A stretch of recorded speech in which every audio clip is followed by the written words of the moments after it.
Ivan සියල්ල සමබර කරන තරාදී වැඩසටහන අද දවසේත් අපි ආරම්භ කරන්නයි සූදානම් වන්නේ. අපි හිතුවා අද බොහොම දිනේ කතා බහට ලක් වෙන ඒ වගේම තමයි ඊටමත් වැදගත් වූ කරුණක් ඔස්සේ කතා බහ දියත් කරන්න ඕනේ කියන කාරණේ. ඔබ දන්නවා අපි නිදහස ලබා මේ වන විට 73 වසරක් ඉක්මව යනවා. ඉතින් අපි මේ නිදහස භුක්ති විඳින රටක් විදිහටයි සලකන්නේ. එතකොට අපිට මේ තියෙන්නේ මොන වගේ නිදහසක්ද කියන කාරණේ පිළිබඳව බොහෝ දෙනෙකු කතා බහ කරනවා. එන අනතුරුව අපි මේ මෑත කාලීනව දැක්ක කාරණයක් තමයි මේ ඉන්දියාව, චීනය, ඒ වගේම තමයි තවත් දුරට ගත්තොත් ජපානය මෙවැනි රටවල් එක්ක ශ්‍රී ලංකාව තියෙන සමන්තාවය සහ ඔවුන්ගේ බලපෑම් සම්බන්ධයෙන් කතා බහක් ලක් වෙනවා. ඒ නිසා අපි හිතුවා මේ පිළිබඳව සමබරව ඔබට යමක් ඉදිරිපත් කරන්න ඕනේ කියලා. ඒ සඳහා සමාජය තුළ බෙහෙවින්ම කැපිපෙනෙන චරිතයක් අද අපි මෙතනට කැඳවනවා. එතුමන් සමාජ ක්‍රියාකාරක විදිහට බොහෝ තැන්වලදී දේශපාලන කරුණු කාරණා ඔස්සේ බොහෝ දෙනෙක් දැනුවත් කරමින් සංවාද ගොඩනගමින් කටයුතු කරන කෙනෙක්. විශේෂයෙන්ම සමාජ ජාල ඔස්සේ බොහොම ජනප්‍රිය චරිතයක් කැලුම් ජයසුන් මැතිතුමා ව්‍යාපාරිකයෙකු විදිහටත් බොහොම ප්‍රකටයි. ආයුබෝවන් කියලා ඔබතුමාව. ආයුබෝවන්. මම මෙහෙම කියන්නම්. ඔබතුමාගේ මෙහෙම ප්‍රශ්නයක් මම මුලින්ම අහුවොත් ඔබ රට ගැන හිතන කෙනෙක්ද? පැහැදිලිවම ඔව්. එතනදී අපිට කොහොමද ඒක ඔබ සරල උත්තරයකින් ඔව් කියන්න පුළුවන්. නමුත් අපි කොහොමද ඒක මැනගන්නේ? හොඳයි. ඒකට ආසන්නතම කියන්නේ මට දෙන්න පුළුවන් ආසන්නතම උදාහරණය තමයි මගේ දේශපාලනය ආරම්භ වෙන්නේ 1987. ඉන්දු ලංකා ගිවිසුමට එරෙහිව පාසල් ශිෂ්‍යයෙක් හැටියට එදා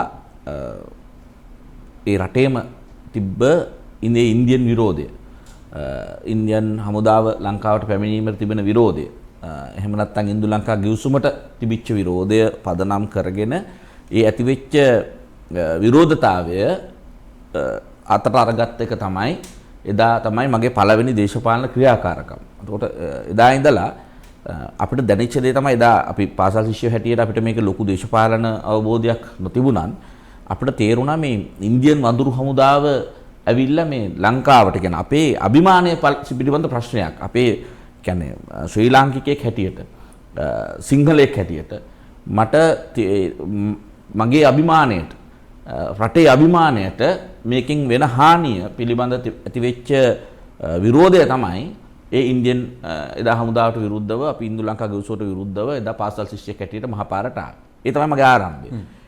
එතෙන් පටන් අද දක්වා මේ මොහොත දක්වා කියන්නේ ලංකාවේ විශේෂයෙන්ම කියන්නේ ස්වදේශිකත්වයේ මුල් කරගත්ත දේශපාලන ව්‍යාපාර. එහෙම කිව්වොත් දැන් 2005 වෙනකන් ජනතා විමුක්ති පෙරමුණේ පූර්ණ කාලනික හැටියට යම් අවස්ථාවකට වැඩ කරලා ජනතා විමුක්ති දේශපාලනය තෝරගෙන එතනින් පස්සේ ජනතා විමුක්ති පෙරමුණ ජාතික කොඩිය ඇතෑරියට පස්සේ මහින්ද රාජපක්ෂ ජනාධිපතිතුමා එදා අභීත තීන්දුවක් ගත්තා ප්‍රභාකරන්ට එරෙහිව යුද්ධය මෙහෙවන්. අන්නේ තීන්දුවත් එක්ක එතුමත් එක්ක හිටගත්තා.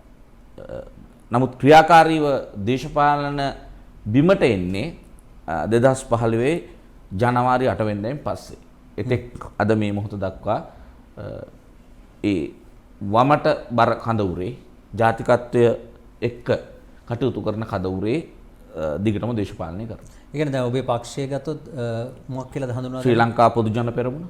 එතකොට දැන් ඔතන ඔබ ඔය කියන ජාතියට ආදරය කරන පිරිසක් හා ඒ ජාතියට ගැළපෙන පිරිසක් හා ඔවුන්ගේ ප්‍රතිපත්තියට ගැළපෙනවාද?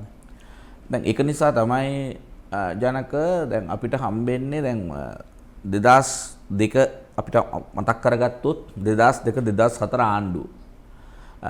ඒගොල්ලෝ තීන්දුව කරනවා යුද්ධය නෙමෙයි සාමය.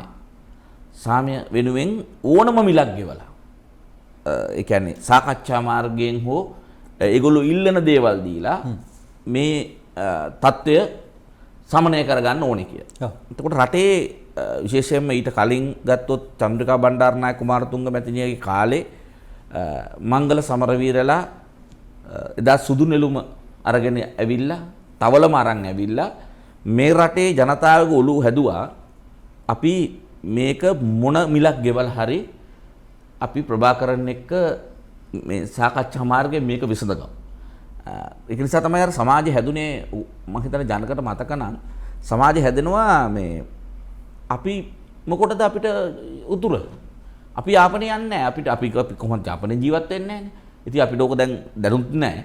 එතකොට එහා හෙට දැති වුණා කියලා ප්‍රශ්නකුත් නැහැ. කියන මතවාදය ඔළුවේ හැදුනා. ඒ කියන්නේ සංකල්පයක් හැදුනා. එතකොට එහෙම හදපු කඳවුරක් එක පැත්තක තියෙනවා. අදටත් ගත්තාම ඔබ දකින්න ඇති දැන් ආසන්නතම උදාහරණයෙන් ගත්තොත් 2019 ජනාධිපතිවරණය සහ 2020 මහමැතිවරණ. 2019 ජනාධිපතිවරණයේදී උතුරු නැගෙනහිර සම්පූර්ණයෙන්ම සජිත් ප්‍රේමදාස මහත්තයාගේ පැත්තට තමයි ඡන්දේ වැටෙන්නේ. එතකොට ඊට කලින් 2015 දී ගත්තොත් මම හිතන 80%කට ඉක්මවා ගියපු ඡන්ද ප්‍රමාණයක් උතුරු නැගෙනහිර ලැබෙනවා. ඒ කියන්නේ බෙදුම්වාදයට පක්ෂ බෙදුම්වාදය වෙනුවෙන් ඒ කියන්නේ ඒ පැත්තට හදපු මතය ජනතාව ග්‍රහණය කරවලා බලහත්කාරයෙන් පටවලා දැන් එදා අපි දැක්කා මේ යුද්ධය ආරම්භ වෙන්න කලින් ගත්තාම උතුරු නැගෙනහිර පළාත්වල විශේෂයෙන්ම එක්සත් ජාතික පක්ෂය සහ ශ්‍රී ලංකා නිදහස් පක්ෂය මේ පක්ෂ දෙකේ තමයි බෙදිලා ගියේ ඡන්ද. එතකොට එදා ඒ මට්ටමේ ඒ තරමටම මේ බෙදුම්වාදය තහවුරු වෙලා තිබුණේ නැහැ. හැබැයි ඒක එදා මේ ප්‍රභාකරන් පටන් ගත්ත එකක් නෙමෙයි. ජී පොන්නම්බලම්ලා අරුණාචලම්ලාගේ ඉඳලම එතන ඉඳලම මේකේ යම් කිසි කොටසක් ඉස්සරහට ආවා. ඇවිල්ලා 50ට 50 ඉල්ලීමේ සීමාව ඉඳලා මේක ඉදිරියට ඇවිල්ලා වඩුක්කෝඩේ ඉල්ලීම් දක්වා ඒ සමුළුව දක්වා ඇවිල්ලා එතනින් එහා පැත්තට තමයි ප්‍රභාකරන් මේක පිස්තෝලෙන් තුවක්කුවෙන් මේ විසඳන්න පටන් ගත්තා. එතකොට අන්න ඒ උමනාවට එරෙහි කඳවුර මොකක්ද? ඒකට විරුද්ධ කඳවුර මොකක්ද? රටේ ඒකීයභාවය සුරකින්න කඳවුර මොකක්ද? ඒකෙදී අර ඔබ අහුවාම එකපාරටම මේ නිකන් අදහසක් එනවනේ මේක මේ මාර පාරිශුද්ධ 100% පිරිසුදු කඳවුරකද ඔබ ඉන්නේ කියලා අහනවා වගේ ප්‍රශ්නයක් මට දැනුනේ. හැබැයි එහෙම නෙවෙයි. ඔව්. අපි එහෙම මං හිතන්නේ අපි මේ ලෝකේ අපේ නිකන් අර එක මනස්ගාතයක් හැටියට ඔළුවේ තියෙන්න පුළුවන්. එහෙම ලෝකේ කොහෙවත් මොන රටකවත් මොන සමාජයකවත් එහෙම මේ සුදු 100%ක් සුදු චරිත සුදු පක්ෂ එහෙම ඒවා නැහැ. එතකොට මේවා ඇතුලේ වෙනත් ඌමනාවන් තියෙන බල ඌමනාවන් තියෙන වෙනත් තමන්ගේ කෑදර ඌමනාවන් තියෙන මිනිස්සු මේක ඇතුලේ ඉන්නවා. හැබැයි මම කියන්නේ මේවා ඇතුලේ අපි බලන්න ඕන සමස්තය. සමස්තය අරගෙන බැලුවාම ඒකේ පේන්නේ මොන පාටද? පාටවල් ගොඩක් මේක ඇතුලේ තියෙනවා. හැබැයි සමස්තයක් හැටියට අපිට පේන්නේ මේ රටට ජාතියට මේ රට එක තැනක තියාගන්න ඕනේ කියලා විශ්වාස කරන එකක් නම් ඒකීයභාවය සුරකින්න කඳවුර නම් ජාතික සම්පත් කුණු කොල්ලෙට විදේශිකයන් අතට පත් කරන්නේ නැති කඳවුර නම් රටේ සංස්කෘතිය රටේ ජාතීන්ගේ ඒ කියන්නේ අභිමාන රටේ අභිමානය සුරකින්න කඳවුර නම් ඒ පිළිබඳ අනාගත කියන්නේ තමන් ගන්න තීන්දුව තව ආර්ථිකය ඒ සමාජීය ක්‍රියාවලිය අනාගතයේ දරුවන්ට ඒ අභිමානයෙන් ජීවත් වෙන්න පුළුවන් රටක් නිර්මාණය කරලා දෙන කඳවුර නම් අන්නේ කඳවුර තමයි නියෝජනය කරන්නේ. ඒකෙදි අර මම මූලික කියපු කාරණාවට යටත්ව. හොඳයි. ඒ තමයි හොඳ පැහැදිලි කර ගැනීම. මොකද මටත් අවශ්‍ය වුණේ දැන් ඔබ හිතනවා මේ රට අපේ රට එහෙම නැත්නම් මේ ශ්‍රී ලාංකීය රටක් වෙන්න ඕනේ අපේ අනන්‍යතාවය තියෙන්න ඕනේ කියලා. ඒ නිසා ඔබ යම් දේශපාලන ධාරාවක් තෝරා ගන්නවා. ඒ ඔස්සේ කොහොමද කටයුතු කරන්නේ කියන වගේ. ඔබ හිතන විදිහට ඇත්තටම අපේ රට නිදහස් රටක්ද? ඒක ප්‍රශ්නයක්. ඒක පැහැදිලි ප්‍රශ්නයක්. ඒ තමයි දැන් අපි මේකේ එන්න ඕන ජනක දැන් ටක් ගාලා මේකට උත්තරේ වෙනුවට දැන් ගත්තාම ඇත්තටම අපිට නිදහස අපි දිනාගත්තද නිදහස ලැබුණද ඇත්තටම ඒ ලැබිච්ච එක නිදහසක්ද කියලා විග්‍රහ කරගන්න ඕනනේ. ඔව්. එතකොට අපි ගත්තාම ඉන්දියාව අපි දකිනවා සුවිශේෂ භාවයක් තියෙනවා. ඉන්දියාවේ ඒ ජාතික විමුක්ති සටන ඒ නිදහස් අරගලය ජාතියට නිදහස දිනා ගැනීමේ අරගලය තිබ්බා. ඒ අරගලයේ මහා පතාක යෝධයෝ නායකයෝ හිටියා. ඒ කියන්නේ එක එක විදිහේ. ඒ කියන්නේ සමහර කෙනෙක් අවිහිංසාවාදයෙන් ගියා වෙන්න පුළුවන්. සමහර කෙනෙක් ඊට වඩා රළු ආකාරයට මේකට මැදිහත් වුණා වෙනකොට නමුත් මහා විශාල ජාතික ව්‍යාපාරයක් ඉන්දියාවේ තිබුණා. ඒක නිසා මේ එංගලන්තයට ඉන්දියාවට නිදහස දෙන්න වුණා. නිදහස කියන්නේ ඉන්දියාව අතාරින්න වුණා. නොදී බැරි වුණා. ඔව් අතාරින්න වුණා ඇත්තට කිව්වොත්. එතකොට අන්න ඒ ඉන්දියාව අතාරින්නවත් එක්ක එංගලන්තයට වෙනවා මොකද එංගලන්තයට වැදගත් ඉන්දියා. එතකොට ඉන්දියාව ඇතෑරියට පස්සේ ලංකාව තියාගෙන වැඩක් තියනවද කියන ප්‍රශ්නයක් තිබුණා. හැබැයි දැන් ඉන්දියාවේ පූර්ණ නිදහස ගනිද්දී ලංකාවටත් ඒ පූර්ණ නිදහස ගන්න තිබුණා. හැබැයි එදා අපි දන්නවා ඉතිහාසයේ ගත්තාම අපේ නායකයෝ කැමති වුණේ නැහැ ඒ පූර්ණ නිදහස. ඔවුන් ඉල්ලුවේ අපිට ඩොමිනියන් තත්වයක් ඇති. ඒකට හේතුවක් තියෙනවා. ජනක ඉන්දියානුවා කවදාවත් සුද්දෙක් වුණේ. ඉන්දියානුවා මේ සටන කරේ වේට්ටිය ඇඳගෙන. දැන් මහත්මා ගාන්ධි දිහා බලන්න. ඔව් කෝට් එක ගලවලා වේට්ටිය අඳිනවා. ඇඳලා මේකේ මේ ජාතික සටනට එන්නේ එහෙම. ඉන්දියානුවෝ තමන්ගේ ස්වදේශිකත්වය පිළිබඳ මහත් අභිමාණයෙන් කටයුතු කරන ජාතියක් බවට පත් වෙනවා. එතකොට එහෙම වෙද්දී ඉන්දියාව ලංකාවේදී සුද්දන්ගේ පැටව කළු සුද්දු හරි අදටත් මේ මම මේ ළඟදී දැක්ක මේ අද මේ ඔබතුමා දාගෙන ඉන්න ටයි එක. දැන් මේ ටයි එක ඇත්තටම මේ අපේ මෙවලමක් නෙමෙයි. නෑ. ඒකට අපේ ඇත්තටම මේ රටට ගැළපෙන හේකුත් නෙමෙයි. මේ වගේ මේ ගර්භකලාපීය රටක උණුසුම් රටක මේ ටයි කෝඩ් දාගෙන ඉන්න බෑ. හැබැයි අපි තාමත් ඒකට ආදරේ. ඒකට අපේ ඒ මනසේ ස්වභාවය ඒක. එතකොට ඒ අන්තිම ටයි කෝඩ් අඳින සුද්දන්ටත් වැඩිය සුද්දෝ වෙච්ච පිරිසකට තමයි මේ නිදහස කියන එක හම්බෙන්න යන්නේ. ඒකට ඒගොල්ලන්ට ප්‍රශ්නයක් එනවා මේක හරියටම දරුවෙකුට කියන්නේ දෙමව්පියෝගේ ආදරේ කරුණාව යටතේ හැදී වැඩෙන දරුවෙකුට අත්වෙච්ච ඉරණම තමයි මේ අපිට 48 දී අත්වෙන්නේ. මේ තමයි දැන් දෙමව්පියෝ දාලා යන්න හදනවා. දරුවන්.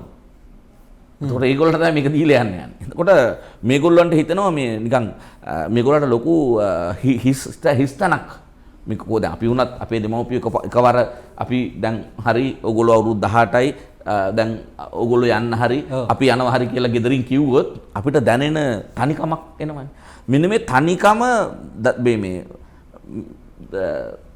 කියන්නේ ඒ තනිකම කොහොමද දුරු කරගන්නේ කියන එක නිසා තමයි ඩොමිනියන් ඉල්ලන්නේ. අපිට පූර්ණ නිදහස එපා. අපිට රැජිනගේ යටතේ තමයි ඉන්න ඕනේ. හැබැයි මම කියන්නේ සිරිමාව බණ්ඩාරනායක මැතිණිය බුදුන් දැක නිවන් දකින්න ඕන. එතුමිය තමයි අඩුම ගානේ අපිට නමට හරි ජනරජ ව්‍යවස්ථාවක් ගෙනල්ලා 1972 අපිට මේ පූර්ණ නිදහස ලැබෙනවා. එතුමියට පුළුවන් වෙනවා විශේෂයෙන් බණ්ඩාරනායක මහත්තයා ගත්ත ඒ පියවර ඉදිරියට ගෙනල්ලා එතුමියට පුළුවන් වෙනවා තිබිච්ච සුද්දන්ට අයිති වෙලා තිබිච්ච කොම්පැනි ටික ජනසතු කරලා වතු ටික ජනසතු කරලා ඒක අතිශයින්ම විප්ලවීය පියවරක්.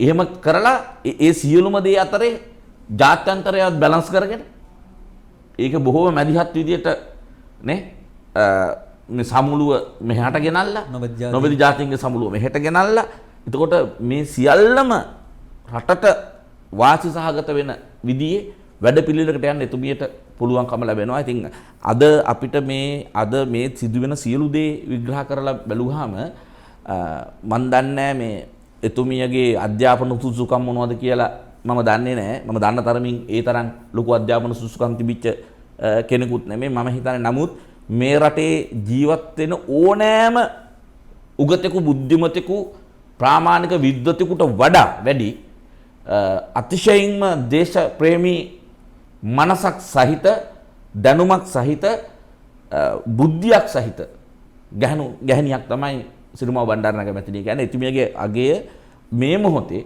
අපේ මම හිතන්නේ අපි මේ ගෙවන තප්පරේ වඩාත් වැඩියෙන් අපිට දැනෙන වෙලා. ඒක තමයි මම දකින්නේ මේ අපේ නිදහස සම්බන්ධයෙන් කතාවේදී. ඉතින් අපි අදටත් මේ මොහොතේත් මම විශ්වාස කරන දේ තමයි අපි සාපේක්ෂ වශයෙන් යම්කිසි දේශපාලන නිදහසක් දිනාගෙන තිබුණත් ආර්ථික වශයෙන් අපි නිදහස් නැහැ. ජාතියක් හැටියට අපිට නිදහස තියෙනවද කියලා යම්කිසි ප්‍රශ්නයක් තියෙනවා. ඒකත් එක්ක අපිට නිදහස පිළිබඳ නැවත කල්පනා කරන්න වෙනවා. මේ ඊයේ පෙරේද ඉන්දියාවේ මතු කරපු ප්‍රශ්නයක් තියෙනවා. BJP එක ලංකාවට එනවා කියලා දේශපාලන කටයුතු කරන්න. ඒ පක්ෂය ලංකාවේ දේශපාලන පක්ෂයක් හැටියට කටයුතු කරන්න ලංකාවේ සහ නේපාලේ. අන්න එතකොට අපිට ආපහු නැවත ප්‍රශ්නයක් එනවා අපි නිදහස්ද කියලා. හොඳයි. ඉතාමත් හොඳ තැනකින් අපි මේ සටහන මදකට නිමා කරනවා. මොකද දන්නවද? අපිට සිද්ධ වෙනවා පුංචි විරාමයක් ලබා ගන්න. විරාමයෙන් අනතුරු අපි යලිත් මුණ ගැහෙනවා. තවදුරටත් අපි කතා කරමු. ඇත්තටම අපි මේ ඉන්නේ මොන වගේ තැනකද? කවුද අපේ රටට ඊළඟට අතපොවන්නේ කියන කාරණය.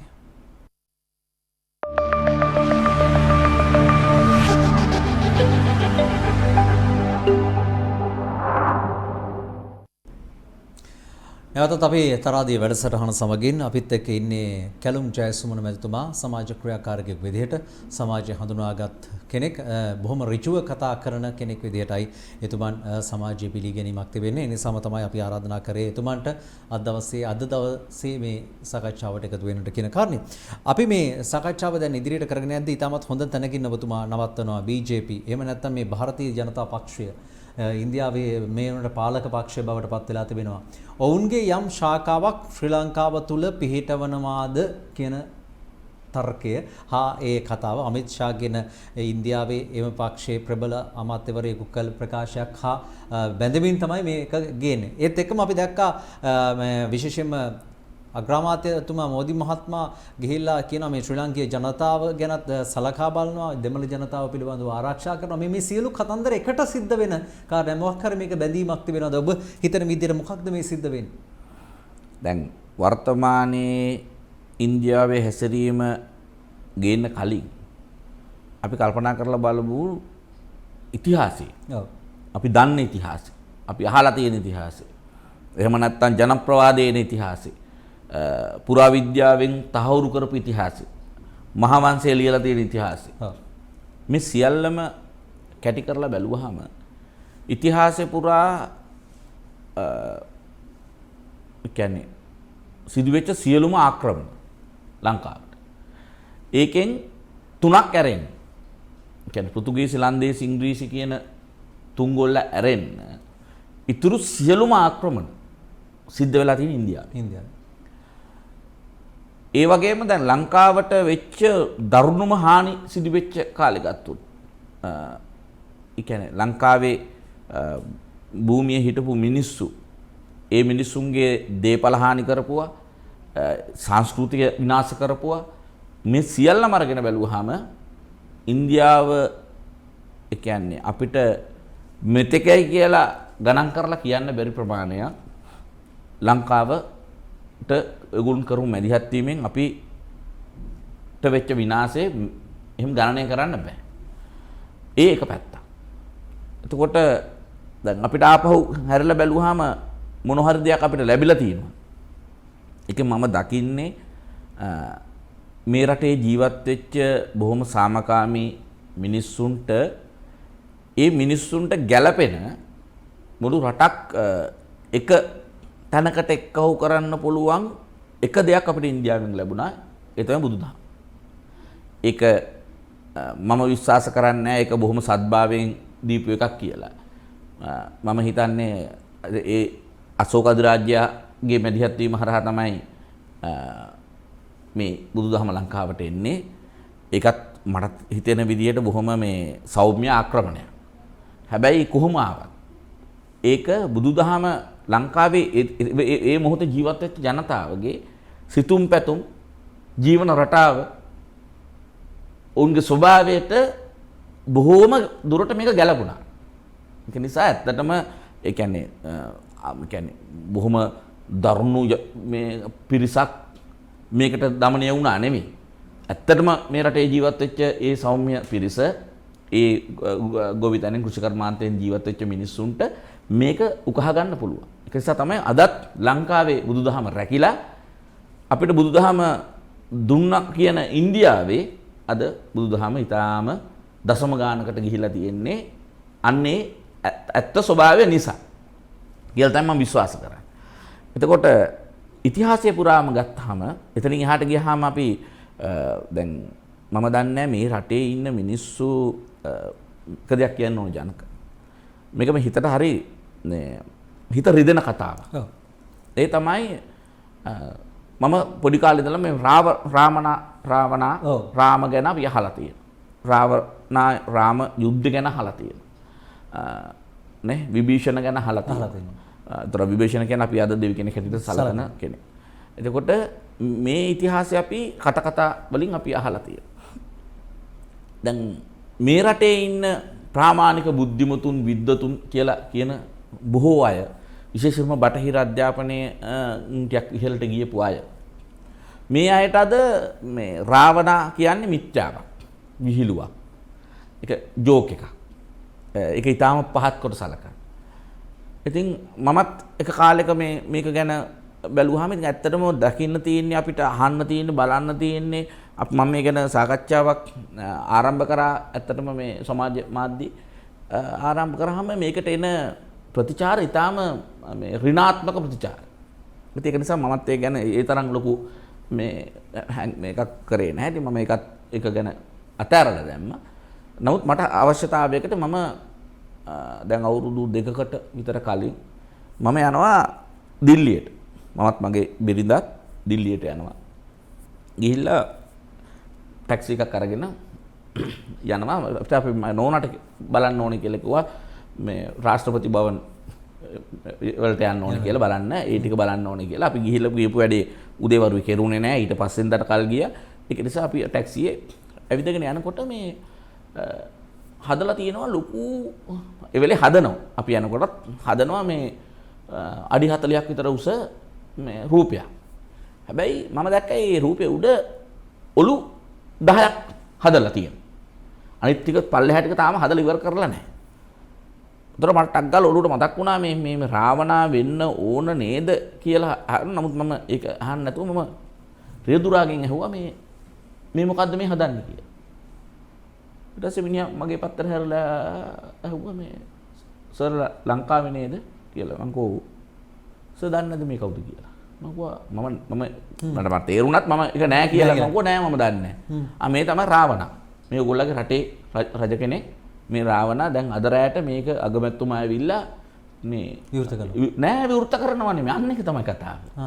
අගමැතිතුමා ඇවිල්ලා දුන්නයි කුයි ඊතලයක ගෙනල්ලා ඊතලේ ඉස්සරහින් ගිනි තියලා මේක විනාශ කරනවා. මේක විනාශ කරනවා. ඊට පස්සේ දැන් මට දැන් ලොකු කුතුහලයක් ආවා මේ දැන් මම මෙතර කල් හිතන් හිටියේ දැන් මේක මේ සාමාන්‍ය නිකන් ජනවහරේ කතාවක් කියලා. ඊට පස්සේ මේක ගැන මම කිව්වා දැන් ඊට පස්සේ මම මෙයාගේ විස්තර හැව්වා. මම කිව්වා දැන් සර් යනකොට මම ඔක්කොම පෙන්නන්නම් කියලා. එතකොට දැන් මම අවධානයෙන් බලාගෙන ගියේ යනකොට හැම තැනම හැම කඩයක් ඉස්සරහාම තමන්ට පුළුවන් හැටියට රාවණෙක්ව හදලා. දැන් මේ රෑ 12ට ගිනි තියන්නේ. මුළු ඉන්දියාවම මේක සමරනවා. මුළු ඉන්දියාවම රෑ 12ට මේ Hindu අය ඒගොල්ලෝ පැතර ආගම් තුනක විතර අය මේක සමරනවා. මේගොල්ලෝ මේ රෑ 12ට මේක ගිනි තියන. මට කිව්වා සර් දැන් හෝටල් එකට ගිහිල්ලා රෑ 11 මාට විතර එළියට බහින්න. බහලා පාරට ගිහිල්ලා බලන් ඉන්න කියලා. අපි ආවා හෝටලෙට ඇවිල්ලා රෑ බලන් ඉන්නකොට අපි එතන අර එහා පැත්තේ අපි මේ හෝටලේ ඉඳලා රෑ හොඳ තැනක් තිබුණා බුරියානි කන්න. අපි එතනින් ගිහිල්ලා බුරියානි එකත් අරගෙන ඇවිල්ලා පාරට වෙලා හිටියා. ඉන්නකොට දැන් ගිනි තියෙනවා රෑ 12. මේ කාට රාවණාට. ඊට පස්සේ මම උදේ ගිහිල්ලා උදේම පාන්දර පත්‍ර ටික ගත්තා. ඉංග්‍රීසි පත්‍ර ටික දිල්ලි වල තියෙන. මම ඒක අරන් ආවා ලංකාවට එනකොට පත්‍ර ටික. ඒ පත්තරවල මට මතක විදිහට පිටු 80ක් විතර තියෙන පුවත්පතේ පිටු 40ක විතරම මේ සිදුවීම් ටික තමයි තිබ්බේ මේ මුළු පත්තරවලම. එතකොට ඒකේ ඒ පත්තරවල උඩ එක වම් අත පැත්තේ රාමයි ඉන්නවා මේ පැත්තේ රාවණා ඉන්නවා. දාලා විස්තර දාලා තියෙනවා. ඒක තැනක ඒගොල්ලෝගේ සටහනක් ලියපු එකක තියෙනවා. මේ දසිස් රාවණ කියලා කියන්නේ මේ ඔලු 10න් සඳහන් කරන්නේ මෙයාට ඔලු 10ක් තිබුණේ නැහැ. මෙයාගේ දක්ෂතාවයන් 10ක් ගැන තමයි කියන්නේ. එතකොට කියනවා ඒගොල්ලෝ කියනවා මේ ලෝකේ හිටපු ඒ මොහොතේ ලෝකේ හිටපු දක්ෂතම මේ රජා තමයි රාවණා කියන්නේ. රණශූරයා තමයි රාවණා කියන්නේ. එතකොට එයාව තමයි මේ අවුරුදු 14ක් මේ යුද්ධයක් ගැන මේ කියන්නේ. අවුරුදු 14ක් යනකම් මේක යනවා. ඔව්. ගිහිල්ලා අවුරුදු 14ක් ගිහින් තමයි රාවණාව පරද්දන්නේ. එතකොට දීර්ඝ කාලයක් ඉන්දියාවට බැරි වෙනවා රාවණාව. එතකොට දැන් ඉන්දියාව මේ මම පස්සේ මේක තව දුරටත් ඉස්සරහට යද්දි ඉන්දියාවේ ඉස්කෝලවල මේක හැම ඉස්කෝලෙම මේක උගන්වනවා.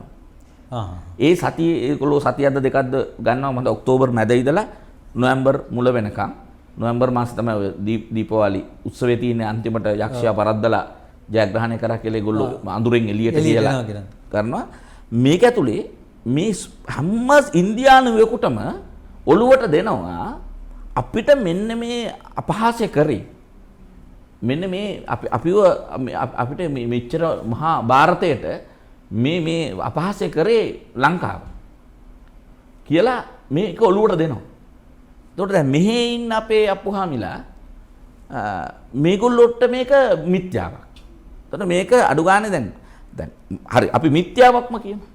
නමුත් මේ කියන මිත්‍යාව අපේ උඩින් ඉන්න කිලෝමීටර් 27ක් එහා පැත්තේ ඉන්න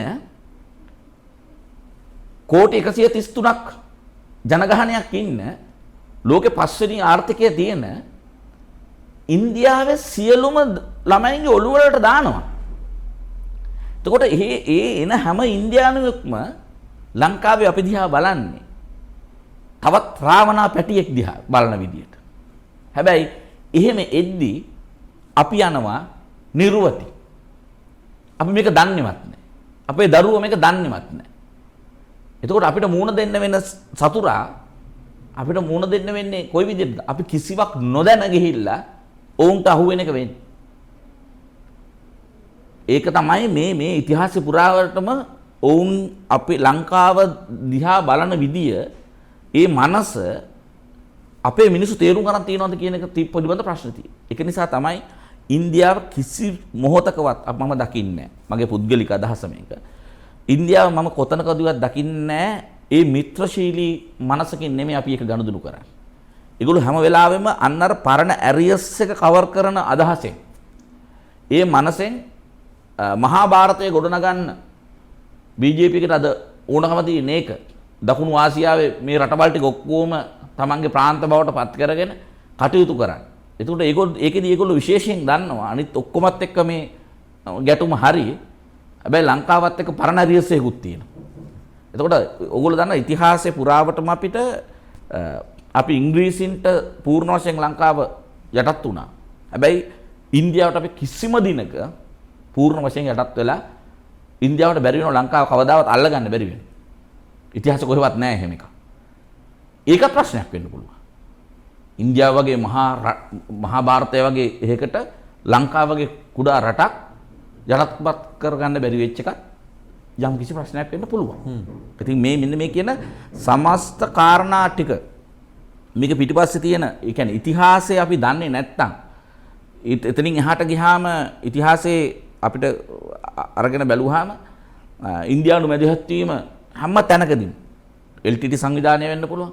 LTT සංවිධානයේට සියලුම අය උමා මහේශ්වරන්ලා මහත් වෙලා මේ සියලුම රොබර්ට්ලා මේ ඔක්කොම ප්‍රභාකරන්ලා අරගෙන ගිහිල්ලා ඉන්දියාවේ කඳවුරු වල පුහුණු කරලා තමයි එවන්නේ ලංකාවට. ඒගොල්ලන්ට ඍජුව එදා කරගන්න බැරි වෙච්ච වැඩේ ප්‍රභාකරන් ලව්ව කරවන්න. හැබැයි ඔවුන් එවෙලෙත් අසමත්. ඔවුන්ට ඒකට වන්දිය වශයෙන් අගමැතිවරයෙකු ජීවිතෙත් දෙන්න වෙනවා. ඉතින් ඒක නිසා මම කියන්නේ ඉන්දියාවේ අද මැදිහත් වීම BJP එකේ මේ ප්‍රකාශය හුදෙක්ම නිකන් කටවාචාලයක් වාචාලකමට කියප එකක් නෙමෙයි. ඒතකොට ඊට වඩා මේක ඇතුලේ පිටිපස්සේ තියෙන දේශපාලන කාරණා මම හිතන අපි තව ඉදිරි වෙලාවේ කතා කරමු. හොඳයි.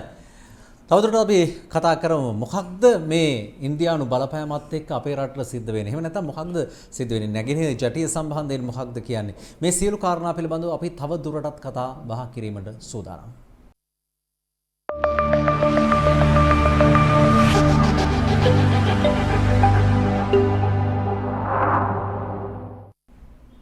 සියල්ල සමබරව ඉදිරිපත් කරන තරාදී වැඩසටහනදී අපි මේ රට සම්බන්ධයෙන් හා මේ රටට මේ දිනවල මේ එල්ලවෙමින් පවතින යම් චෝදනා ඒ වගේම තමයි බලපෑම් මේ සම්බන්ධයෙන් තමයි කතා කරන්නේ. ඒ සඳහා ඉතාමත් සුදුසු කෙනෙක් විදිහට අපි තෝරාගත්තේ කැලුම් ජයසුමන මැතිතුමා.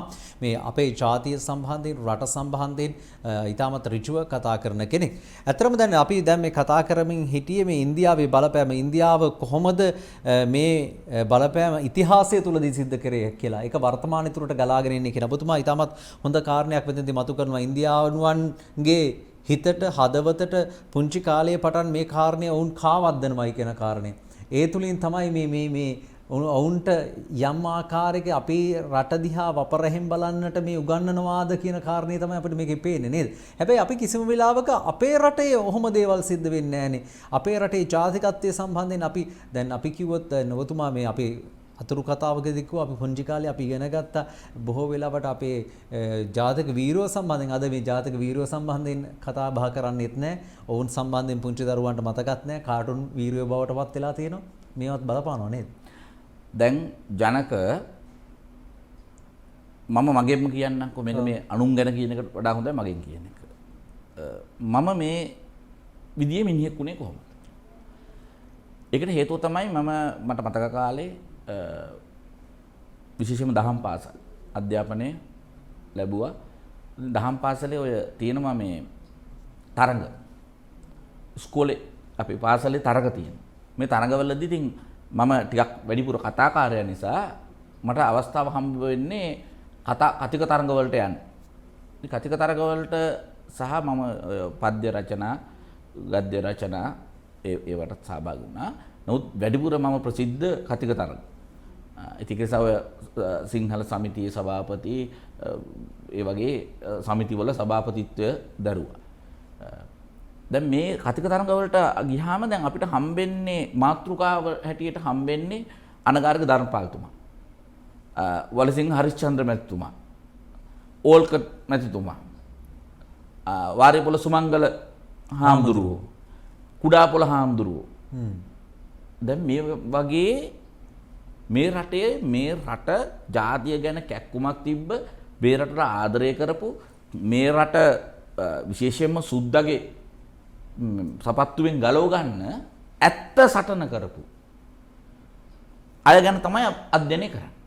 දැන් දරුවෙක් විකසිත වෙද්දී කියන්නේ ලෝකෙට නේ එයාගේ මනස එක්ස්ප්ලෝර් වෙද්දී මේ විකසිත වෙද්දී හම්බෙන්නේ මේ වගේ ටිකක් නම් උදේ නැගිට්ටාම ඉස්කෝලේ යන ලෑස්ති වෙනකොට පැයක් පළවෙනි පැය යන්නේ දේශාභිමානී ගීත නම් හෙළ ජාතික අභිමානය ගැන නම් කියන්නේ රත්නදීප ජන්මභූමි ලංකාදීප විජය මේ අපේ උදාරෝ මාතෘභූමිය. එතකොට මෙහෙම අහන දරුවා ඊට පස්සේ එයාගේ මනසේ මුලින්ම දැන් ඕනම කෙනෙකුට අලුත් දෙයක් ලැබෙනකොට ඒ තමන් ඉන්න ප්‍රමාණයට වඩා වැඩි වපසරියකට ගමන් කරන්න හම්බුනහම ඒක තමයි යාට ජීවිතේ හම්බෙන වටිනාම වඩා වැදගත්ම දේ. ඒතොර මනසේ මුල්ම කොටසේ තැම්පත් වෙන්නේ මෙන්න මේකෙන් කාරණා. ඒතොර අද ඉන්දියානුවා කල්පනා කරලා බලන්න මීට අවුරුදු ජනක ඉතිහාස කියවලා බලන්න මීට අවුරුදු 50කට කලින් ඉන්දියාව කොහෙද තිබුණේ? ඉන්දියාව කියන්නේ ඊටාම නූගත් ඊටාම දුප්පත් දුගී මිනිස්සු ටිකක් හිටපු රටක්. එතකොට ඉන්දියාව ඉතාම දරිද්‍රතාවයෙන් පෙළීච්ච රටක්. එතකොට කොහොමද මේ රටක් නැගිට්ටුවේ? අන්න ඒක තමයි මහත්මා ගාන්ධිලා කරේ. නේරුලා කරේ. එතකොට ඒ රටේ මිනිස්සුන්ට රාවණා ගැන ඒ හතන වෛරයේ සිට ඒ ජාතික අභිමානය හදලා තමයි මේ ඒව අර දරු පැටවුන්ගේ කුඩා කාලයේම ඔළුව වලට දාලා එතකොට මේගොල්ලෝ ලෝකෙ කොහේ ජීවත් වුණත් ඉන්දියානුව අඳුර ගන්න පුළුවන්. ඒ තමයි ඉන්දියානුව දෙන්නෙක් කොහෙද හම්බුනහම මම දැකලා තියෙනවා මට හම්බෙලා තියෙනවා ජර්මනියේදී ප්‍රංශයේදී ස්විට්සර්ලන්තයේදී ඉතාලියේදී මේ කොයි රටේදී හම්බ වුණත් ඔවුන් දෙන්නෙක් මෙහෙම මුණ ගැහුනහම ඔවුන් කතා කරන්නේ ඔවුන්ගේ භාෂාව. ඔවුන් අපි එක්ක ඉංග්‍රීසියෙන් කතා කරාට ඔවුන් දෙන්නෙක් හම්බුනම කවදාවත් ඉංග්‍රීසියෙන් කතා කරන්නේ බොහෝ විට. එතකොට ඒක තමයි තව ලෝකේ ඉන්න ඕනම ඉන්දියානුවෙක්ව හම්බෙලා ඉංග්‍රීසියෙන් කතා කරන පළවෙනි තප්පරම අඳුර ගන්න පුළුවන්. ඔවුන් ඉංග්‍රීසි කතා කරන්නේ බ්‍රිටිෂ් ඇක්සන්ට් එකට නෙමෙයි ඉන්දියානු උරුවට කතා කරන ආර් අකුර වැඩියෙන් ඇහෙන්නේ. you are. you අපි නෙමෙයි. අපි කතා කරන්නේ සුද්දන්ටත් වැඩිය හොඳට අපි බ්‍රිටිෂ් ඇක්සන්ට් එක සුද්දන්ටත් වැඩිය අපේ හොඳයි. ඒතර අපේ රටේ මිනිහෙකුට ඉංග්‍රීසි කතා කරද්දී අකුරක් වචනයක් වරදුනොත් අපේ අය hina වෙනවා. හැබැයි මට මුණ ගැහිච්ච ඉන්දියානු බහුතරයක් broken English කතා කරා. කැඩිච්ච ඉංග්‍රීසි කතා කරා. හැබැයි ඒක කිසිම ප්‍රශ්නයක් නෑ ඒගොල්ලන්. සංනිවේදනකාරය සිද්ධ වෙනවා. දැන් මම කියාගෙන ආපු කාරණේ. දැන් මේ කුඩා කාලේ ඉඳලා මේ මනසට දෙන මේ ඉන්ජෙක්ෂන් එක නිසා ඉන්දියාවේදී දැන් බලන්න පාකිස්තානට තමයි ප්‍රධාන හතුරා ඉන්දියාවේ. පාකිස්තානට එරෙහිව තමයි ඒගොල්ලෝ හදන සමහර ෆිල්ම් හදන්නේ මේ ඔක්කොම වෙන්නේ පාකිස්තානට එරෙහිව. දැන් ඉන්දියාවේ ඉන්න ප්‍රසිද්ධ ප්‍රබල ඉස්ලාම් භක්තිකයෙක් තමයි අමීර් ખાન. ඊළඟට අපි ගත්තොත් ශාරුක් ખાන්. දැන් මේ අය හදන ෆිල්ම් රංගපාන චිත්‍රපටි හදන ඒවා. දැන් අමීර් ખાන් වගේ අමීර් ખાන් තමයි හදන්නේ ඒ ඉන්දියානු ජාතික අභිමානය ඔපනංවන ෆිල්ම් ටික හදන්නේ අමීර් ખાන්. එතකොට පාකිස්තානට එරෙහිව මේ ෆිල්ම් එක හදන්නේ අමීර් ખાන්. ඒතර ඔවුන්ට තවදුරටත් පාකිස්තානයේ ඉස්ලාම්ද මුස්ලිම් රටක්ද කියන එක අදාළ නැහැ. ඒතර ඔවුන්ගේ දේශයේ යන්නේ ජාතිකත්වය තමයි මේ පොඩි කාලේ ඉඳලා ඔළුවට බස්සලා උගන්වලා තියෙන්නේ. ඒතර එහෙම ඉන්දියානුවා තමයි අද ලෝකේ පස්වෙනි තැනට එන්නේ. දැන් මම ඉන්දියානුවෙක් නම් ජනක මම මේ කියන කතා ඔක්කොම ඉන්දියානුවෙක් හැටියට බැලුවාම අද ඉන්දියානුව ක්‍රියා කරන විදිය සම්බන්ධයෙන් කිසිම ප්‍රශ්නයක් නැහැ. ඔවුන්ගේ රට වෙනුවෙන් මේ කටයුතු කරන්නේ. ඔවුන් ලංකාවට ඇවිල්ලා ලංකාවේදී නැගෙනහිර ජැටිය ඉල්ලන්නේ ඔවුන්ගේ පැත්තේ මේක ඊටාම වටින හින්දා සහ ඔවුන්ගේ අනාගත නාවික ඒ ව්‍යාපාරය නාවික ශාස්ත්‍රීය ව්‍යාපාරය මුළු ලෝකෙම ජනක අද අපි කවුරුත් තේරුම් ගන්න ඕන කාරණාව තමයි ලංකාවේ භූමියේ මොනවද මම දන්නේ රත්තරන් තියනවද මම දන්නේ නැහැ තෙල් තියනවද කියලාත් මම දන්නේ නැහැ කියනවා තෙල් තියනවා කියනවා රත්තරන් තියනවා කියනවා නමුත් තාම අහුවෙලා නැහැ මේවා කෙසේ වෙතත් ලංකාවේ භූමියේ පිහිටීම කියන්නේ අනාගතයේ තව අවුරුදු 50ක් ඉදිරිය අනාගතය ගැන හිතුවොත් ලෝකේ දැන් අද තියෙන තත්ත්වය තමයි ලෝක ප්‍රොජෙක්ෂන් එකක් තියෙනවා දැන් මේ වෙනකොට ඩොලර් ට්‍රිලියන 12ක 11ක සීමාවේ ඉන්න නෑ 8ක සීමාවේ ඉන්න චීනෙත් ඩොලර් ට්‍රිලියන 2.2ක සීමා GDP එක තියෙන ඉන්දියාව ඊළඟ 2028 වෙද්දී මේක චීනේ ලෝකේ අංක එකේ බලවතා බවට පත් වෙනවා 2032 වෙද්දී චීනේ ලෝකේ දෙවෙනි ආර්ථිකය බවට පත් වෙනවා. මොකද තුන්වෙනි ආර්ථිකය බවට පත් වෙනවා. එතකොට අපි මේ ඉන්න කලාපයේ වැදගත්කම ඔබට තේරෙන්න ඕනේ. දැන් අරගත්තාම ලෝකේ නාවික ශාස්ත්‍රය අරගත්තාම අද චීනේ ගත්තාම චීනෙට සියලුම අමුද්‍රව්‍ය විශේෂයෙන්ම ප්‍රධානම අමුද්‍රව්‍ය සැපයුම් කරුවාද අප්‍රිකා. ඒතර අප්‍රිකාව තියෙන්නේ අපේ වම් අත පැත්තේ. චීන තියෙන්නේ අපිට උඩින්. එතකොට අප්‍රිකාවේ ඉඳලා මේ සියලුම අමුද්‍රව්‍ය රැගෙන යන්න තියෙන්නේ ලංකාව හරහා. ඒ කියන්නේ දැන් කියන මේන් ලයින් එක කියලා. නාවික ශාස්ත්‍රයේ දැන් අද තියෙනවා මේන් ලයින් එක කියලා එකක්. ඒක එන්නේ චීනේ උඩ පැත්තේ ඉඳලා මෙහෙම ඇවිල්ලා ලංකාව යටින් ගිහිල්ලා එකක් යනවා අප්‍රිකාව පැත්තට අනිත් එක යනවා යුරෝපෙට. පනම ඇල හරහා යන. එතකොට මේක තමයි ප්‍රධාන නාවික සැපයුම් මාර්ගය. එතකොට මේකෙදි චීනේ නිෂ්පාදන ටික යන්නෙත් මේක හරහා. චීනට අමුද්‍රව්‍ය එන්නෙත් මේක හරහා. එතකොට මම දැක්කා මේ සම්බන්ධයෙන් ගණනයක කිරීමක් කරලා තියෙනවා මම ඒක දැක්කා. දැන් මේ මේන් ලයින් එකේ යන නැව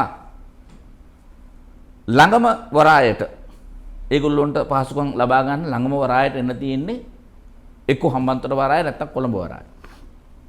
කොළඹ වරායට එනවා නම් ඒගොල්ලන්ට ප්‍රධාන සැපයුම් මාර්ගයේ සිට පැයකුත් විනාඩි 5කින් කොළඹ වරායට එන්න පුළුවන්.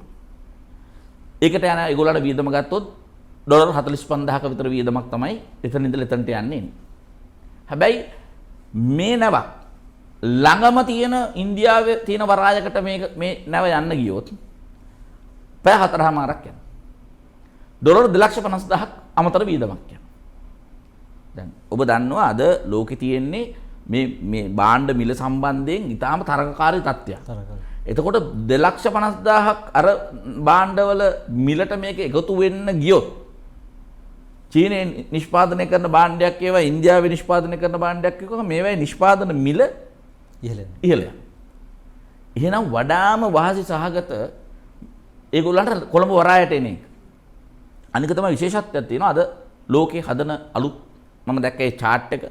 ඒ chart එකේ දැන් අද ලෝකේ මේ මීටර් 10ට අඩු ගැඹුර අඩු නැව් හදන්නෙම නැති තරම්. හදන්නෙම නැහැ. තියෙන ටික තමයි දුවන්නේ. එතකොට ඒකත් තව අවුරුදු 15ක් විතර දුවනකොට ඉවරයි. ඒක ඉවරයි. ඒ කියන්නේ අපේ JCT එක වහන්න වෙනවා. JCT එකේ වැඩ ඉවර වෙනවා එතකොට. ඔක සමහරට සංචාරක වරායක් බවට මොන හරි එහෙම සංචාරක වෙන පොඩි බෝට්ටු වෙන වරායක් බවට පත් වෙයි. අර එදා ඒ දවස්වල හම්බන්තොට වරාය හදනකොට කිව්වේ අර මාළු අල්ලන්න. අන්න මාළු අල්ලන්න වේවි JCT එකේ.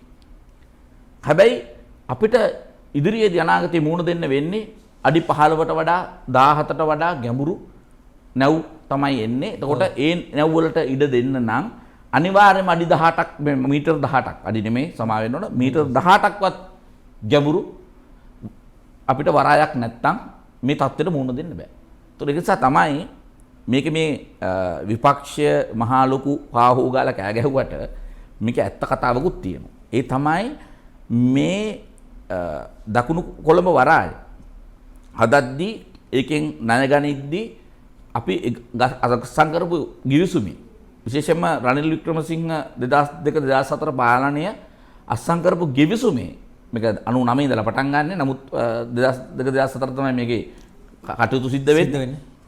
මේ ගිවිසුමේ තියෙන්නේ මේ ජැටි තුනම පුද්ගලිකාංශයට සහ රාජ්‍යාංශය සම්බන්ධ විදියට තමයි යන්න තිබුණේ. ඒක තමයි ගිවිසුම. එතකොට ඒක නිසා තමයි CICT එක දෙන්නේ චීනයට. එතකොට මහින්ද රාජපක්ෂ මහතා 2005 ආවට පස්සේ තමයි එතුමා නැවත මේ ගිවිසුම ගැන සාකච්ඡා කරලා මේ ගිවිසුම නැවත වෙනස් කරලා අපේ ECT ජැටිය ලංකාවේ වරායට තියාගන්න කියලා තියාගත්ත විතරක් නෙමෙයි ඒකට අවශ්‍ය කරන දොබකර පවා ඒ වෙනකොට ඇනවුම් කරලා තිබුණේ. එතකොට ඒ දොබකර ටික ඇනවුම නවත්තලා තමයි අර්ජුන රණතුංග ඇමතිවරයා හැටියට මේ විනාශ කරලා තමයි මේගොල්ලෝ ජපානයත් ඉන්දියාවත් සම්බන්ධ කරගෙන මේක ඉන්දියාවට දෙන්න මේ සියලු කටයුතු සූදානම් කරා. ඉන්දියාවට මේක අතිශයින් වැදගත්. හේතුව අද ඉන්දියාවට මේ එන විශාල නැව් එකක්වත් ඉන්දියාවට යන්නේ නැහැ. ඔවුන් ලංකාවේ නවත්තලා ලංකාවේදී ඉන්දියාවේ අවශ්‍ය කරන ඒ ඉන්දියාවට යවන බහලුම් ටික අපනයනය කරන ඒවා ටික මෙහෙන් දාලා ඒගොල්ලෝ මේන් ලයින් එකේ දිගේ ඒගොල්ලෝ යනවා. එතකොට ඉන්දියාවට මෙහෙන් තමයි පටවලා ඉන්දියාවේ කුඩා වරායන් වලට යවන්නේ. එතකොට මේ අපිට එන ප්‍රතිඅපනයන සඳහා එන බහලුම් වලින් 60%කට වඩා ඇත්තටම වෙන්නේ ඉන්දියාවට තමයි යන්නේ. ඒක ඇත්ත. හැබැයි එහෙම කියලා ඉන්දියාව ECT එක නොගත්තා කියලා ECT එක අපි දුන්නා කියලා ඉන්දියාවට අර ලොකු නැව් අරගෙන යන්න බෑ එහෙ. මොකද ලොකු නැව් යන්නේ නෑ ඩොලර් 250,000ක් මේ වියදම් කරගෙන පැය 4මාරක් මේ නාස්ති කරගෙන එතනට යන්නේ නෑ. එතකොට අනිවාර්යයෙන් මේ කැමති වුණත් අකමැති වුණත් මෙතනින් තමයි මේක කරගන්න වෙන්නේ. නමුත් මේ හදන්නේ ඉන්දියාව පැත්තෙන් මේක ඊටාම වැදගත්. ඒගොල්ලෝ කල්පනා කරන්නේ මේ දැන් එහෙම දෙනවා නම් ඉතින් හොඳයි. එහෙම ගන්න පුළුවන් නම් හොඳයි. සමන්ගේ තරම් නේද? දැන් ඇත්තටම මහින්ද රාජපක්ෂ මහත්තයා මේ 2005 ආණ්ඩුව අරගෙන හම්බන්තොට වරාය නිර්මාණය කරනවා. මේ හම්බන්තොට වරාය මම හොඳටම දන්නවා. මම ජනතා විමුක්ති පෙරමුණේ දේශපාලනය කරන කාලේ මේක ජනතා විමුක්ති පෙරමුණ ඉතා දැඩිව මේ පක්ෂය ඇතුලේ පවා කරපු අධ්‍යාපන කවවලදී අධ්‍යාපන කඳවුරුවලදී ජනතා විමුක්ති පෙරමුණ බරපතල ලෙස උගන්වපු එකක් තමයි මේ ලංකාව ළඟින් දවසකට නැව් 400ක් විතර හම්බන්තොට පහු කරගෙන යනවා. මේකට අපිට වතුරයි මේ එන නැව් වලට වතුර ටික සහ කෑම ටික, කෙසෙල් ගෙඩි ටික, පළතුරු ටික, එළවලු ටික දුන්නත් ලංකාවට ජීවත් වෙන්නේ නැති කියලා. ඉතින් එහෙම කියපු ජනතා විමුක්ති පෙරමුණ හම්බන්තොට වරාය හදනකොට මේකට විහිළු කරා. ඒ විතරක් නෙමෙයි ජනතා විමුක්ති පෙරමුණේ සහභාගීත්වයෙන් ජනතා විමුක්ති පෙරමුණ තනතුර දරපු යහපාලන ආණ්ඩුව හම්බන්තොට වරාය තුට්ටු දෙකට චීනට වික්කා. හැබැයි ඒ වෙලාවේ කතා නොකරපු ජනතා විමුක්ති පෙරමුණ අද මේ ECT එක සම්බන්ධයෙන් වේවා අනිත් ඒවා සම්බන්ධයෙන් කතා කරන්න මම සදාචාරාත්මක අයිතියක් නැහැ. අපේ රටේ දේශපාලනයේ තියෙන මජරකම් කියන්නේ මේ රට ජාතිය පිළිබඳ තමන්ගේ රට කියන හැඟීම නැතිකම්. ඒ අපිට අර මම කලින් කිව්ව ජනක අපිට නිදහස හම්බුණා නෙවෙයි. නිදහස දුන්න අපි ඒක ගත්තේ නැහැ. අපිට ඒකත් අපි බාල කරලා ගත්තේ. ඒතර මේක නිදහස අපිට දීලා කියලා ගියේ සුද්දන්ටත් ඇදිය සුද්ද වෙච්ච කළු සුද්දෝ ටිකට තමයි නිදහස දීලා ගියේ. ඒකේ ප්‍රතිඵල තමයි වාසනාවකට ගිරුවාපත්තුවේ ඉඳලා ආපු මැදමුලෙන් ආපු මහින්ද රාජපක්ෂ 2005 මේ රටේ ජනාධිපතිවරයා නොවෙන්න ජනක අපි මේ කතා කරන්නේම ගොඩාක් වෙනස් වෙන්න තිබ්බා. අපේ මුළු ඉතිහාසයම සම්පූර්ණ වෙනස් වෙන්න තිබ්බා. එහෙනම් සමහරට මේ වෙනකොට ලංකාවේ ඉරණම අපි කාටවත් ප්‍රෙඩික්ට් කරන්නවත් බෑ. මෙන්න මේකයි කියලා කියන්න බෑ. ඒ තරමටම අවාසනාවන්ත තත්වයකට අපිට යන්න තිබ්බා. මම කලින් කිව්වා වගේ මේ රටේ වාසනාවට මේ රටේ ජනතාවගේ වාසනාවට මේ ඉතිහාසය පුරාම මේ රට රැකිලා තිබුණ මොකක් හරි හේතුවක් තියෙනවා නම් ඒක සුමන තමන් දිව්‍ය රාජ්‍ය වෙන්න පුළුවන්, තව වෙන කවුරු හරි වෙන්න පුළුවන්, දලදා හාමුදුරුවෝ වෙන්න පුළුවන්. ඒ කොහොම හරි වෙලා 2005 මහින්ද රාජපක්ෂ ජනාධිපතිතුමා මේ රටේ නායකයා වුණා.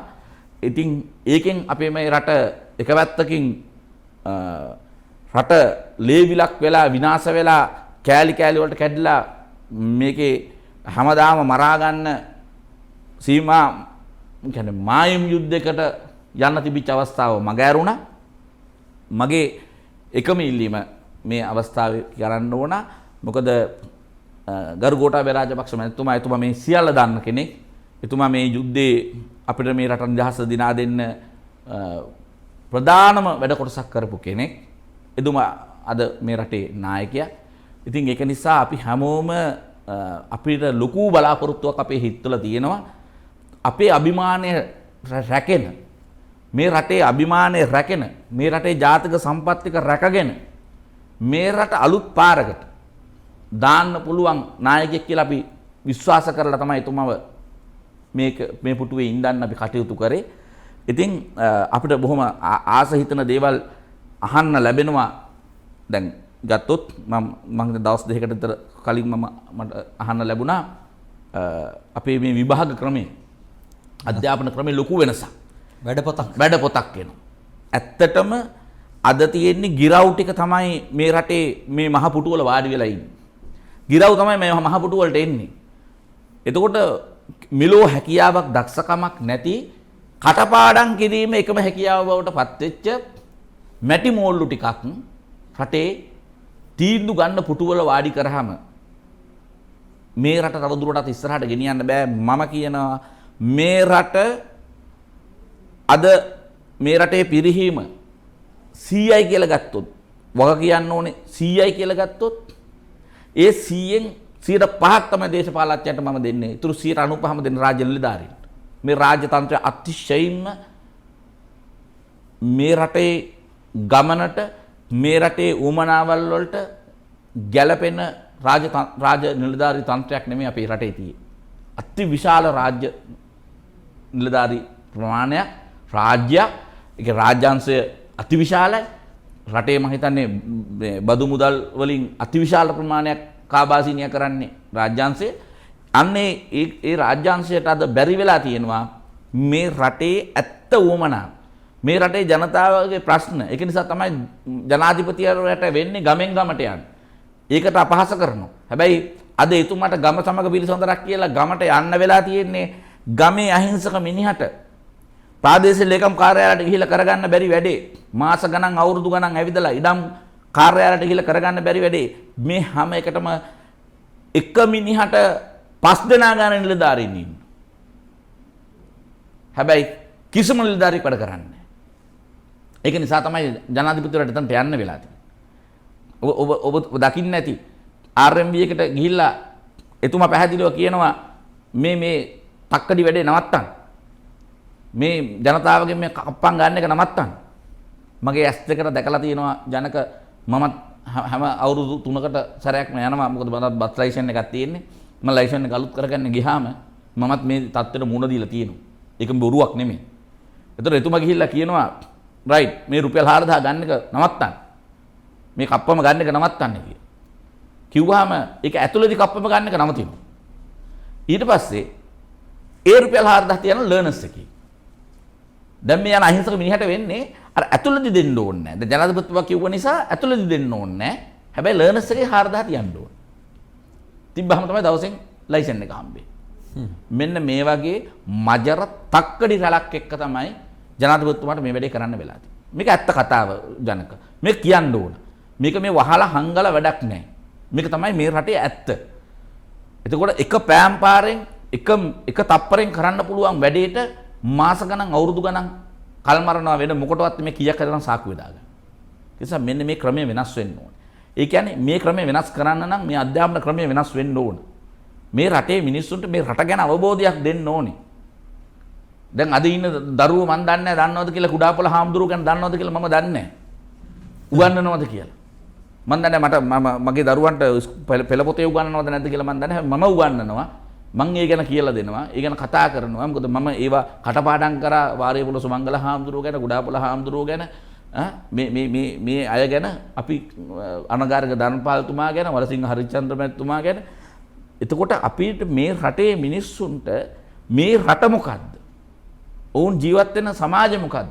ඒතර සිංහල දෙමළ මුස්ලිම් බර්ග මැලේ අපි හැමෝම අමීර් ખાන් හිතනවා වගේ හිතුවනම් වලනවද පුච්චනවද කියලා ප්‍රශ්නයක් එන්නේ නැහැ ජනක. අමීර් ખાන් වගේ හිතුවනම්.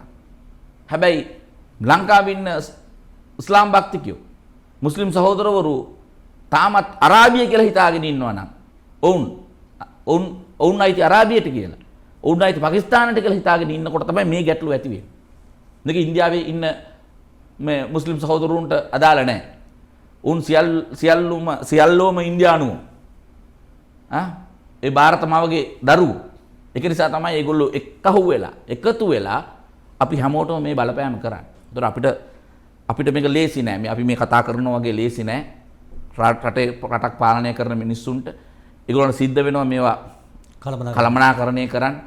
අර සිරිමාව බණ්ඩාරනායක මැතිනිය කළා වගේම. ඒක නිසා අපිට ලොකු දැඩි විශ්වාසයක් තියෙනවා මේ රටේ ජනතාව ඉතිහාසයේ වැඩිම ඡන්ද ප්‍රමාණය දීලා 69 ලක්ෂයක් දීලා ගෝඨාභය රාජපක්ෂ ජනාධිපතිතුමා ජනාධිපති කරා. කවදාවත් ජේ.ආර්. ජයවර්ධනගේ ව්‍යවස්ථාවෙන් කවමදාකවත් 3/2ක බලයක් ගන්න බෑ කිව්ව පාර්ලිමේන්තුවේ 3/2ක බලය අරන් දුන්නා. ඔබට මතක ඇති චන්ද්‍රිකා බණ්ඩාරනායක මැතිනිය ජනාධිපති වුණේ 60කට එහා ගියපු ජනවරමක් අරගෙන. හැබැයි පාර්ලිමේන්තුවේ හම්බුනේ 112යි. චන්ද්‍රසේකරන් මහත්තයාව ගිහිල්ලා හෙලිකොප්ටර් එක අරන් ආවිල්ලා තමයි ආණ්ඩුව හැදුවේ. එතකොට එහෙම තත්ත්වයක් තියෙද්දි ගෝඨාභය මහත්තයාට අද හම්බෙලා තියෙන ස්වර්ණමය අවස්ථාව. ඒක නිසා අපේ මුළු ජාතියේ නායකයා මම අදත් කියනවා මම ඉතිහාසයේ කියවලා තියෙන නායකයෝ අතරේ ඇහෙන් දකින්න පුළුවන් අපිට ළඟට පේන ඇහෙන කතා කරන ඒ ආදරණීය නායකයා මහින්ද රාජපක්ෂ මහත්මයා ඉන්නවා. අපි එතුමා ගැන මම හිතන්නේ මේ රටේම ජනතාව ලෝකෙම ගත්තත් පෙරදිලා ගෙදර ගියපු ජනාධිපතිවරයෙක් නැවත ගෙනාම නම් මම හිතන්නේ ලංකාවේදී ඒ නායකයා ගැන අපිට ලොකු විශ්වාසයක් තියෙනවා. මම හිතනවා අපිට මේ අභියෝග ටික ජය ගන්න ඉදිරියේදී පුළුවන් වෙයි කියලා. හොඳයි. එහෙනම් අභියෝගාත්මක කාලයක මේ අභියෝග සම්බන්ධයෙන් අපි කතා කරා මේ ඉන්දියානු බලපෑම් සම්බන්ධයෙන්. එහෙනම් අපි බෙහෙම ස්තුතිවන්ත වෙනවා ඔබතුමාන්ට අපිත් එක්ක මේ සාකච්ඡාවට පැමිණියාට. ආවත් දවසක මුණ ගැහිමේ බලාපොරොත්තුෙන් යුතුව අදට සමගන. ආයිබෝවන්.